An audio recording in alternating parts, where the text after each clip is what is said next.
A continuación intervendrá el profesor Julián Chávez Palacios de la Universidad de Extremadura. Adelante, profesor.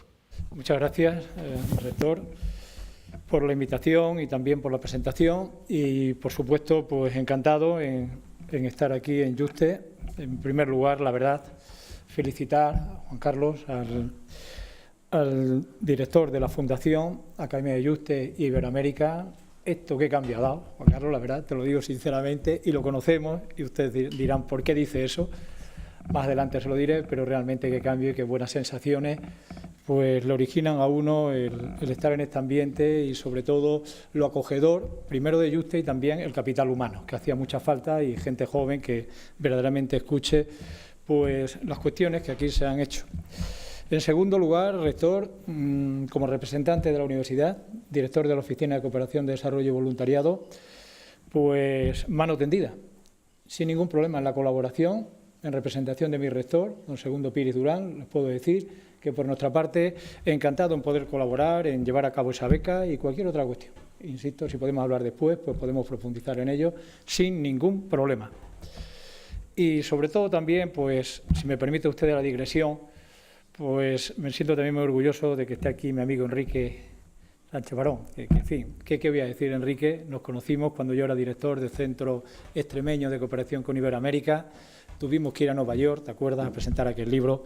Y, cómo no, si me permite, pues recordé a Sofía, que tanto nos acompañó y tanto nos animó en muchas cosas, como muy enamorada que era de Extremadura, con aquel catálogo que hoy por hoy se ha reeditado, gracias también a la Diputación de Badajoz y la implicación. Muchas gracias, Enrique, por tu magisterio, tu enseñanza, que no solamente se reduce a lo que es el mero plano docente, sino también político, porque dejaste, creo yo, una profunda huella cuando tuviste oportunidad en los años 80 de ser primero ministro del Gobierno de Felipe González y, en segundo lugar, pues presidente, nada más y nada menos, que el Consejo Europeo. Enhorabuena, la verdad, y un honor tenerte aquí. Y, en fin, y también otros compañeros, Juan Antonio Sanauja, ¿no? Juan Antonio, que comparte conmigo, tengo el honor de dirigir un máster de cooperación internacional al desarrollo y movilidad humana, promovido por la Universidad de Extremadura y financiado por la Agencia Extremeña de Cooperación, y precisamente es uno de los dignos ponentes que estuvo con nosotros en abril, pues dándonos su magisterio. Y en esa misma línea, y perdón que no profundice, casi los 15-20 minutos que tengo los voy a ocupar en parte con esto, ya me callo.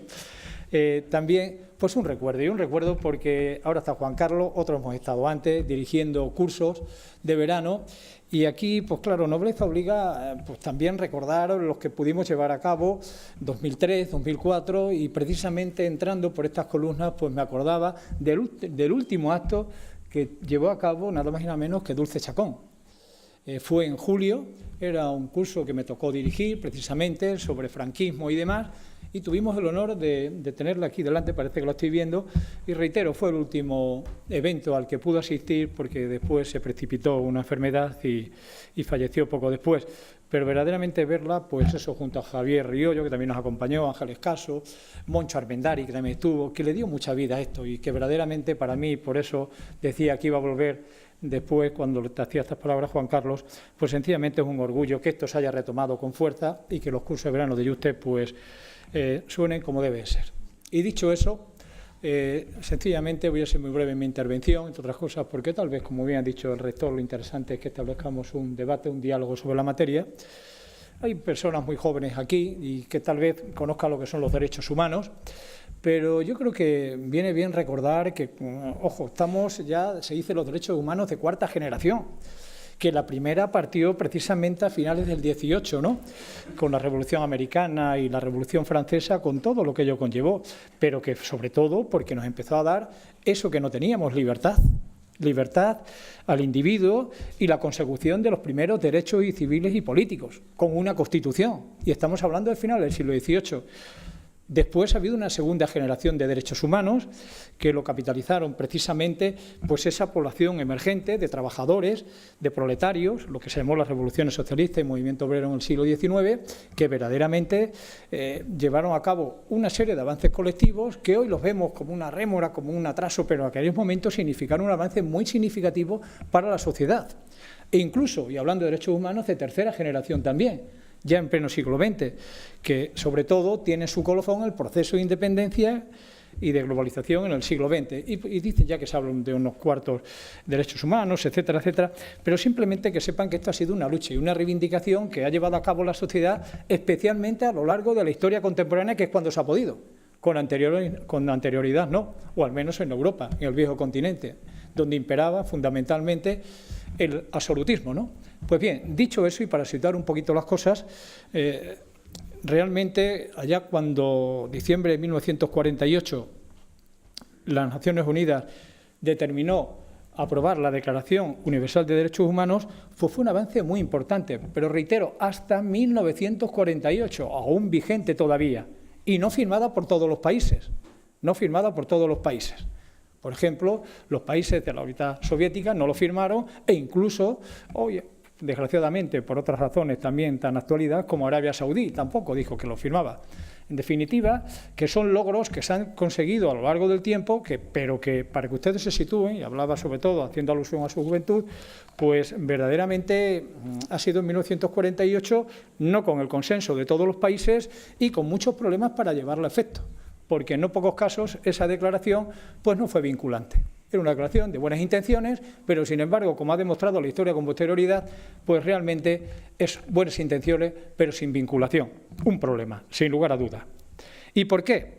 Pues porque, y esta es la segunda parte de mi intervención, sobre todo la quiero centrar en Latinoamérica, pues porque verdaderamente los derechos humanos se han vulnerado de forma sistemática a lo largo del siglo XX. Y un caso bastante evidente es lo sucedido en Centroamérica y Sudamérica. ¿Tiene protagonistas? Por supuesto. Pues nada más y nada menos que Estados Unidos. Fue el hilo conductor. ¿Quién creó, si no, la doctrina de seguridad nacional? ¿Quién fue? Pues evidentemente Estados Unidos. ¿Y qué hizo? Pues sencillamente extenderla a todo su territorio. Sobre todo tras la experiencia cubana. No podemos consentir que el comunismo campe a sus anchas, que pueda tener un protagonismo en determinados países, y eso hay que pararlo. ¿Y qué crearon? La DSN, con todo lo que ello conllevó. Especialmente, sobre todo, en cuanto a control político, militar y social de los países afectados. Les voy a poner simplemente unos ejemplos. Les voy a ir deletreando pues, algunos países que lo sufrieron muy directamente. Hay más, pero yo creo que estos son lo suficientemente enigmáticos para ello. Las consecuencias de la DSN, por ejemplo, en Paraguay. Entre 1954 y 2008, el general Alfredo Stroessner. Entre 3.000 y 4.000 asesinatos políticos. Ojo, entre 3.000 y 4.000 asesinatos políticos, además de miles de prisioneros y personajes objeto de tortura y no digamos exilio. Simplemente Paraguay, ya en 1954, antes de la Revolución Cubana. Uruguay, 1972-1985, Joan María Bordaberry, unas 160 personas desaparecidas y numerosos prisioneros políticos. Haití, en 1957, golpe de Estado, amparado, repito, por Estados Unidos, y qué decir del padre y el hijo, el papá dos, en fin, François y Jean-Claude Duvalier. 30.000 víctimas le amparan, y el hijo, allá por 2011 hay elecciones en Haití, y todavía tiene la desvergüenza de querer presentarse a las elecciones. En fin, es lo que hay. Pero no olvidemos, sobre todo, el amparo que recibieron, en este caso, para llevar a cabo sus acciones. En República Dominicana, otro golpe de Estado, 1963, de Joaquín Balaguer, miles de dominicanos víctimas de la represión. En fin, podía seguir deletreando, pero sobre todo me quiero centrar, después ya abundaré un poquitín con algunos ejemplos, en el caso chileno, por supuesto, en que lo abundaré, en el caso argentino, en el que haré unas referencias, y sobre todo en Guatemala. Aquí se ha hablado del tema de género. Yo creo que si algún país hay de referencia en América que realmente haya sufrido no solamente una guerra civil de casi medio siglo, similar a Colombia, sino realmente lo que fueron los atropellos y todo lo que es torturas, vejaciones, asesinatos, sin duda, ese ha sido Guatemala. Desde 1960 a 1996 no han parado de mantener conflictos armados, pero arquitrabados y dirigidos desde la élite de poder para llevar a cabo sus acciones, que empezaron primero con unos intereses petrolíferos que había en zonas muy sensibles, en el que el campesinado era el protagonista y que posteriormente degeneraron en una guerra civil. Una guerra civil, ojo, 200.000 víctimas, un 10% de la población ha fallecido. Y no me quedo en eso, y por eso decía lo de género, Diana, sino el feminicidio. 100.000 mujeres violadas, torturadas, vejadas. Ojo, estamos hablando de cifras, estamos hablando de sufrimiento de personas. Como saben ustedes, la Audiencia Nacional, hasta que verdaderamente se suspendió, ahora parece que quiere retomarse, el que podamos intervenir, sobre todo en litigios internacionales, pues a través de Bertomeu, de la abogada, hubo una denuncia, y este caso, que lo llevó el juez Garzón, pues tuvo sus consecuencias, sobre todo para llevar a los militares lo posible a los juzgados, ¿no? Pero ha sido muy difícil. Eso se truncó y realmente Guatemala, hoy por hoy, afortunadamente parece que lleva una senda de democratización muy complicada, muy difícil. Nosotros desde la Oficina de Cooperación estamos llevando a cabo acciones en terreno en Guatemala y vemos las tremendas dificultades que hay en ese país, pero afortunadamente, por lo menos, sobre todo los enfrentamientos flagrantes que habían con anterioridad han sido superados. El Salvador, la vida no vale nada. Íbamos precisamente también en línea, y perdón que sea tan reiterativo, con la Oficina de Cooperación, iba a llevar aquí a cabo pues un proceso especialmente de llevar lo que es el modelo de recuperación de memoria histórica y de sumación de fosas en El Salvador, y ha sido materialmente imposible.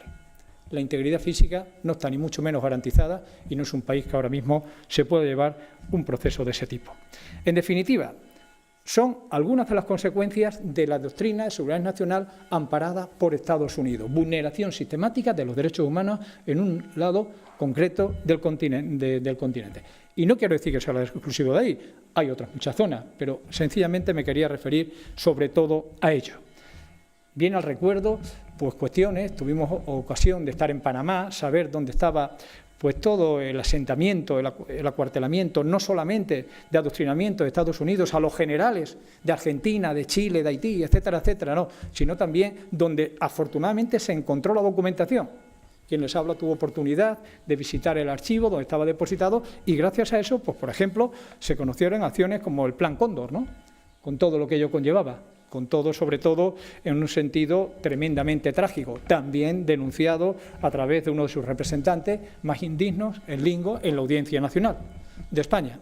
Pues bien, eso digamos un crisol de cuestiones que conviene tener muy en cuenta, hacía alusión a la juventud, hay que conocer todo, evidentemente hay conflictos y problemas actuales que están ahí, pero que esto no viene de ahora, que esto viene, que tiene un pasado y que lógicamente hay que afrontar.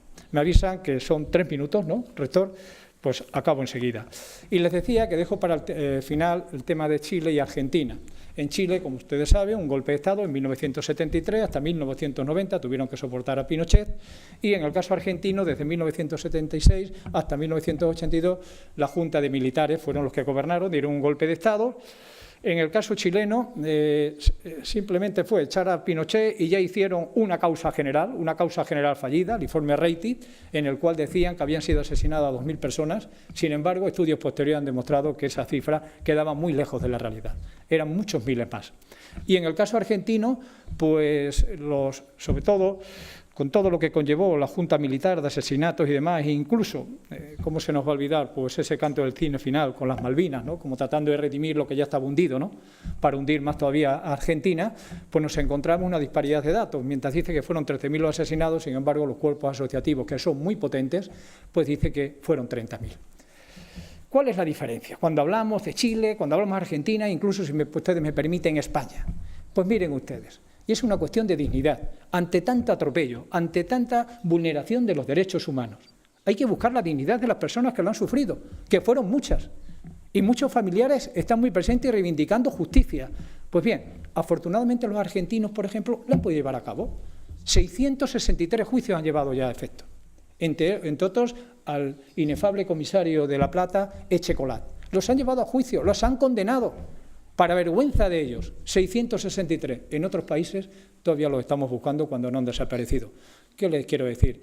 Pues que ojalá la dignidad y la justicia transicional, precisamente ahora hemos sacado un libro sobre ese tema, distintos especialistas, tanto de España como América, Memoria y Justicia Transicional en Europa y América, en el que demostramos pues, todo este tipo de cuestiones y cómo, en lo posible, los juzgados tendrían que actuar. Es muy complicado. En Chile lo han intentado y ha habido muchos problemas. Sin embargo, los argentinos, tan propios, tan suyos como siempre, después de las medidas de Alfonsín, que fueron anuladas y tomadas por Kirchner en 2003, pues se ha podido llevar a toda esta serie de verdugos a juicio. Y quiero terminar haciendo alusión a Colombia, y perdonen que traiga tanto libro, precisamente es del director de la tesis de Lorena, de Marcos Criado, un libro coral, en el que también participamos, pues especialmente la participación para ayudar, para colaborar. Tenemos experiencia, Diana. Ya cuando estuvimos en la plataforma en enero, ya hablamos un poco y las distintas visitas que nos hemos tenido ya y encuentros en la oficina de cooperación. Tenemos experiencia, si en algo podemos ayudar, que no solamente quede en una exposición de cuestiones y de motivos, que efectivamente, ¿quién no va a denunciar eso? ¿Quién no va sencillamente a decir que basta ya de vulneración de los derechos humanos? Pero yo creo que hay que dar un paso más. Y un paso más que aprovechemos, por ejemplo, determinados modelos, y fue lo que nos tocó explicar en Colombia, y sobre todo se expresa, creo yo, adecuadamente en este libro, La paz en el territorio, pues que esos modelos se puedan trasladar y que vosotros los podéis aprovechar para llevar a cabo unas acciones lo más pragmáticas posibles. Que no nos quedemos, pues, como bien dice aquí Humberto de la Calle, como tú sabes fue uno de los que estuvo en La Habana, pues en meras palabras. Yo creo que la situación que estáis viviendo exige la complicidad de muchos actores y en la medida en que podamos, desde España ayudaros, desde luego, como te lo he dicho otras veces, ahí estaremos. Nada más, muchas gracias.